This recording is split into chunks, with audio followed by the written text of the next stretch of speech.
भारत के किसी भी राज्य की बागडोर असल में दो लोगों के हाथों में होती है। एक तरफ है राज्यपाल और दूसरी तरफ मुख्यमंत्री। आज हम इसी पावर डुओ की दिलचस्प डायनामिक्स को समझने वाले हैं। तो मन में सवाल आता है कि असली बॉस कौन है?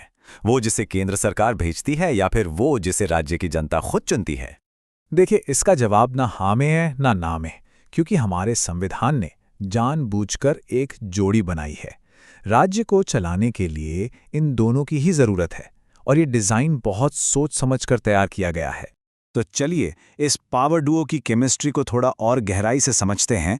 हमारे संविधान ने राज्य के स्तर पर शक्ति का एक बहुत ही अनोखा संतुलन बनाया है और ये दो पद उसके सबसे अहम स्तंभ हैं। इसे ऐसे समझ सकते हैं, राज्यपाल राज्य के संवैधानिक प्रमुख हैं, मतलब एक सेरेमोनियल हेड, लेकिन असली पावर, असली खेल वो तो मुख्यमंत्री के हाथ में होता है, जो चुनी हुई सरकार के और राज्य के असली कार्यकारी प्रमुख हैं। ठीक है, तो सबसे पहले गवर्नर यानी राज्यपाल की भूमिका को डिकोड करते हैं। संविधान के संरक्षक, ये टैग राज्यपाल की भूमिका को सबसे अच्छे से बताता है। उनका सबसे बड़ा काम ये देखना है कि राज्य की सरकार संविधान की तय की हुई सीमाओं के अंदर ही काम करे। और देखिए, उनकी नियुक्ति की प्रक्रिया टॉप डाउन होती है, मतलब केंद्र सरकार नाम सुझाती है और फिर राष्ट्रपति उन्हें नियुक्त करते हैं। इसी वजह से राज्यपाल को अक्सर राज्य में केंद्र के प्रतिनिधि के तौर पर भी देखा जाता है। और हाँ, राज्यपाल बनने के लिए कुछ खास शर्तें भी हैं। भारतीय नागरिक होना तो खैर जरूरी है ही, साथ ही उम्र कम से कम 35 साल होनी चाहिए और इनका कार्यकाल आमतौर पर 5 साल का होता है। चलिए अब सिक्के का दूसरा पहलू देखते हैं, मुख्यमंत्री। असल में यहीं पर राज्य की असली कार्यकारी शक्ति का केंद्र होता है। अगर राज्यपाल संवैधानिक प्रमुख हैं, तो मुख्यमंत्री असली पावर सेंटर हैं। राज्य कैसे चलेगा, कौन सी नीतियां बनेंगी, कौन से प्रोजेक्ट्स शुरू होंगे, ये सारे बड़े फैसले मुख्यमंत्री और उनकी कैबिनेट ही लेती है। और अब देखिए, ये प्रक्रिया राज्यपाल की नियुक्ति से बिल्कुल अलग है, एकदम उल्टी।